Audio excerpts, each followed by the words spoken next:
দুনিয়ার কাপড় দিয়ে মোছাবে না, আমার নবীকে দুনিয়ার কোনো গামছা দিয়ে মোছাবে না, আমার নবীকে দুনিয়ার কোনো জিনিস দিয়ে মোছাবে না। আল্লাহ যখন এই কথা বলে, হযরতে হাজেরা বলে, আল্লাহ তাহলে কি এমন কাপড় দিয়ে মোছাবো? আল্লাহ বলে, বান্দি ও আমার বান্দি একটু অপেক্ষা কর, আমি আল্লাহ আমার নবীর জন্য জান্নাতের রেশমি রুমালের ব্যবস্থা করে দেব।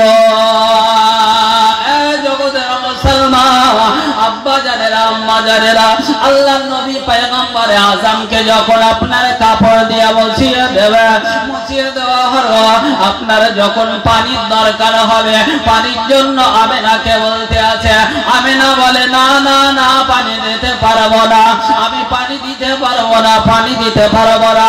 এই কথা বলার সঙ্গে সঙ্গে আমার আল্লাহ বলে, জিবরিল তাড়াতাড়ি করে জান্নাতের মধ্যে যে কুদরতে পানি রাখা আছে, ওই পানিটা নিয়ে আমার নবীর মায়ের বাড়িতে একটু হাজির করে দাও। সুবহানাল্লাহ, সুবহানাল্লাহ। আমেনা কান্দে হায় রে মা, আমেনা কান্দে হায় রে, ছেলে বুকে করিয়া, আরে কে বাজাবে আমার সোনার লালকে লয়া। মোহাম্মতে বলেন সুবহানাল্লাহ। আরে থাকো তো যদি এই ছেলের পিতা,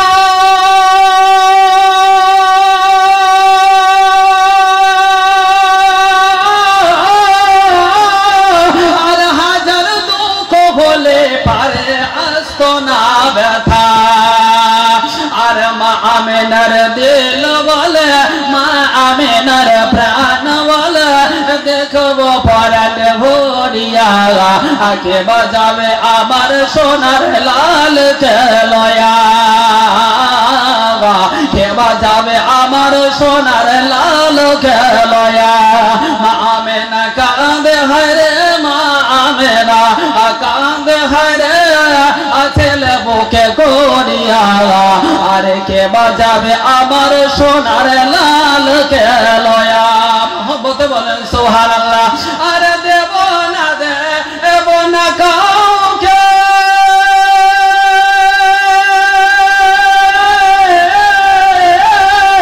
আরে লালন পালন করব আমি নিজের হাতে, আরে দেব না, দেব না কাউকে, আরে লালন পালন করব আমি নিজের হাতে।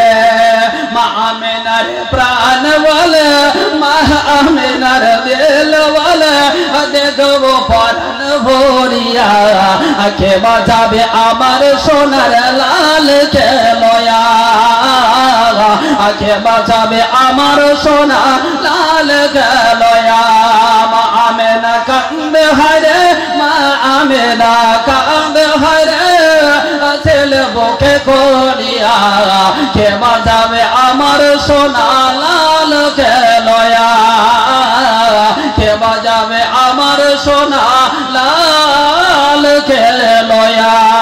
আল্লাহুম্মা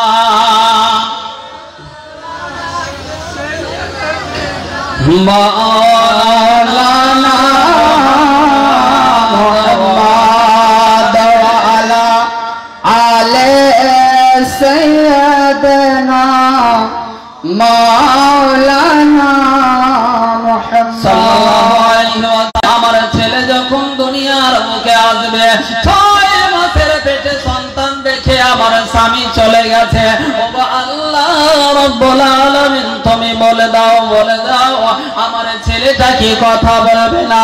আল্লাহ বলে, বান্দি রে, অত মন খারাপ করলে হবে না, আমি আল্লাহ তোর ছেলের জগতে আরম্ভ কর। সময় কেটে যায়, দিন বা দিন কেটে গেল, একদিন দুদিন করতে করতে কয়েকটা যখন দিন কেটে গেল, তখনকার প্রথা বা তখনকার কাহিনী ছিল, তখনকার ইতিহাস ছিল, তখনকার গল্প ছিল। কোন মায়ের পেটে যদি সন্তান জন্মগ্রহণ করত, এই জগতের মুসলমান মায়ের পেটে জন্মগ্রহণ করত, কিন্তু পারস্য দেশের মানুষরা, পাশে গ্রামের মানুষেরা ওই ছেলেগুলোকে লালন পালন করার জন্য নিয়ে যেত, আর ওই ছেলেগুলোকে লালন পালন করে যে মজুরিগুলো পেত তাতেই তাদের জীবন যাপন হতো। এক দুই করতে করতে মক্কা থেকে আপনার সমস্ত মানুষ সমস্ত দুধমা যেন নবীর বাড়িতে আসে। নবীর বাড়িতে আসার পরে নবীকে কোলে নেয়, আবার আমেনাকে ফিরিয়ে দেয়। আমেনা হতভাগা মহিলা, আমি এমন একজন দুঃখিনী মহিলা, আমি এমন একজন মহিলা, আমি বিয়ের কয়েক মাস পরে আমার স্বামীকে হারিয়ে দিয়েছি। বলে বড় দুঃখের বিষয়।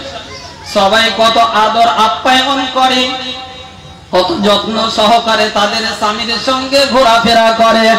বলে আমি না, আমি স্বামীকে হারিয়ে দিয়েছে। এই কথা যেমনই শোনে ওই দাইমা গুলো বলে চলো চলো আমেনার বাড়ির ছেলেটাকে নেওয়া যাবে না।